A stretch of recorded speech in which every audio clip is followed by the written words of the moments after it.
अगर कुछ मर्तबा चाहो तो अपने हस्ती को मिटा दो अपने हस्ती को। अगर कुछ मर्तबा चाहो तो तुम्हें যদি মর্যাদাবান হতে চাও, তুমি যদি তোমার মর্তবা বাড়াতে চাও, তুমি যদি তোমার সম্মান ইজ্জত মান বাড়াতে চাও, লেভেল বাড়াতে চাও, কি বাড়াতে চাও? লেভেল বাড়াতে, তাহলে তোমার এই ছাত্র জমানা আর তোমার চাহিদাকে মিটিয়ে দাও, চাহিদাকে কবর দিয়ে দাও। চাহিদা কি দিতে হইবে? বিবাহ অনুষ্ঠান তোমার যাইতে মনে চাইবে কিন্তু যাওয়া যাইবে না, মনের চাহিদা কি? এই মনের চাহিদার কবর দাও। কি দাও? কবর দাও। বন্ধে গেছো, বাড়ি আইতে মনে চায় না, মনে এই যে মনের চাহিদা না আমার। সবাই ভালো আছো? আলহামদুলিল্লাহ। নিয়মিত মস্ক করবে ইনশাআল্লাহ। একে করবে না দেখি? মস্ক করতে হইলে জবান খুলে পড়তে হইবে। কি করতে হইবে? তুমি জবান খুললে না পড়ো, জবানের ভিতরে রেখে পড়ো, মনে মনে পড়ো, তাহলে তোমার জবান জীবনেও খুলবে না, পড়া ভালো হইবে না। কি করতে হইবে? জবান খুলে আওয়াজ ছেড়ে তাবা পড়তে। আওয়াজ যত ছাড়বা তত দেখবা তোমার গলা তত তোমার পরিষ্কার হবে, পরিচ্ছন্ন হবে।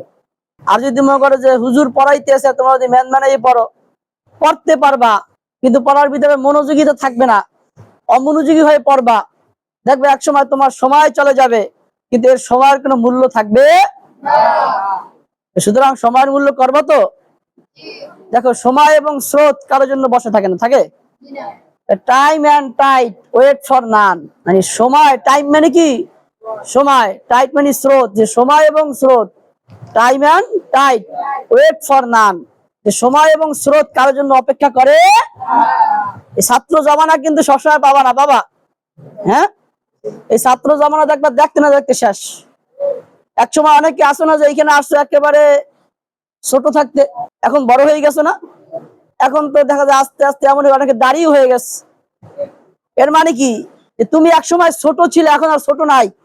তোমাদের পিতা মাতা আছে না, তারা ছোট করে লেখাপড়া করে না, যারা এখন তারা আফসুস করে, কিন্তু লেখাপড়া করার সময় সুযোগ কি তাদের আসে? জীবনে আসবে? হ্যাঁ, একেবারে কবরে চলে যাবে, কিন্তু লেখাপড়ার সুযোগ আর আসবে। ঠিক তোমাদের এই মূল্যবান সময়, মূল্যবান, খুবই মূল্যবান সময়। কেন মূল্যবান? যে দেখো বর্তমানে তোমাদের কোনো পারিবারিক চিন্তা আছে? তোমার ঘর সংসার চালাইতে হইবে, ঘরে 2 টাকা দিতে হইবে, তোমার মায়ের দেখভাল করতে হবে, তোমার আব্বু অসুস্থ হলে তোমার কোনো টেনশন আছে? তোমাদের এখন কোনো প্রেশানি নাই, আছে নাকি? এখন তোমরা প্রেশানি মুক্ত। সুতরাং এই সময়টাকে কাজে লাগাও। अगर कुछ मर्तबा चाहो तो अपने हस्ती को मिटा दो अपने हस्ती को। अगर कुछ मर्तबा चाहो तो তুমি যদি মর্যাদাবান হতে চাও, তুমি যদি তোমার মর্তবা বাড়াতে চাও, তুমি যদি তোমার সম্মান ইজ্জত মান বাড়াতে চাও, লেভেল বাড়াতে চাও, কি বাড়াতে চাও? লেভেল বাড়াতে, তাহলে তোমার এই ছাত্র জমানা আর তোমার চাহিদাকে মিটিয়ে দাও, চাহিদাকে কবর দিয়ে দাও। চাহিদা কি দিতে হইবে? বিবাহ অনুষ্ঠান তোমার যাইতে মনে চাইবে কিন্তু যাওয়া যাইবে না, মনের চাহিদা কি? এই মনের চাহিদার কবর দাও। কি দাও? কবর দাও। বন্ধে গেছো, বাড়ি আইতে মনে চায় না, মনে এই যে মনের চাহিদা না আমার, মাদ্রাসায় যেতেই হবে, বাড়ি থাকা যাবে। ভালো ছাত্র তো তারা যারা বন্ধ মাদ্রাসায় থাকে। সামনে তোমাদের পরীক্ষা, সামনে কি? এমন যেন না হয় যে বন্ধে বাড়ি গেছো, যা পড়ছো সব খাইয়ে লিয়ে সমান সমান করে যাইছো। সাবধান, বাড়ি গিয়ে কি করতে হইবে? নিয়মিত তেলাওয়াত করতে হবে, নিয়মিত। তখন দেখবা তোমার পড়াটা আর ভুলবা না, চর্চা থাকবে। মাদ্রাসায় আসবা, 2-1 দিন যাবে, 1 সপ্তাহ যাবে, তুমি আবার সব পড়া সুন্দরভাবে পারবা। আর যদি এমন হয় বাড়ি যেয়ে কোরআন শরীফ ছই না, ধরুই না, মাদ্রাসায় আসবা দেখবা কিছুই পারো না, সব খালি বালি গেছে। কি এমন হয় কি হয় না?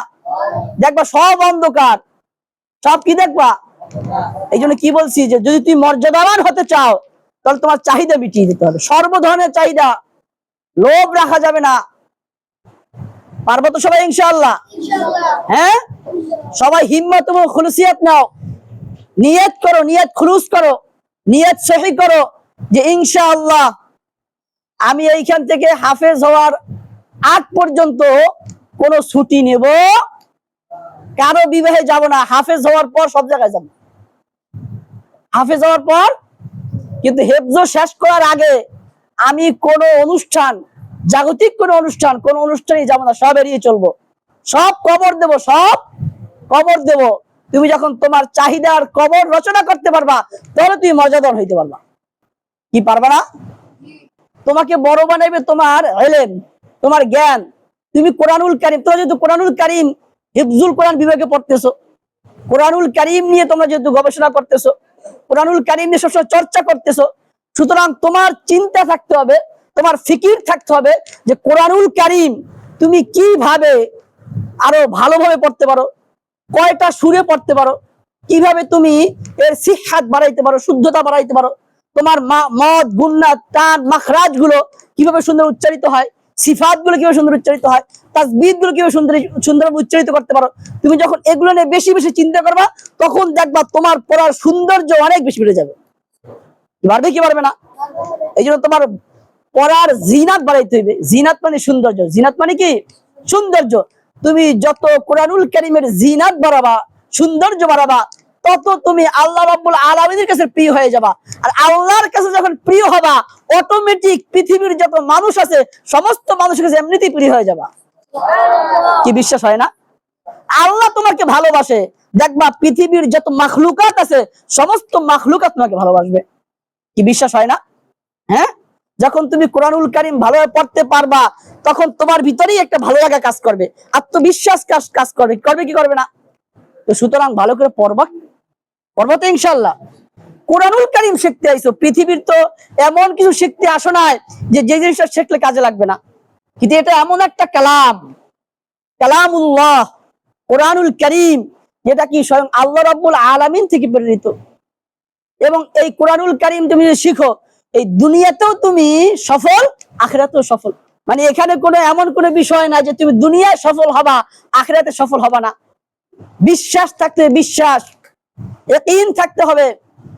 তুমি যদি ইয়াকিন এবং বিশ্বাস তোমার পয়দা না হয়, তাহলে পারবা না। কি পারবা না? কি বিলিভ করতে হবে, বিশ্বাস করতে হবে।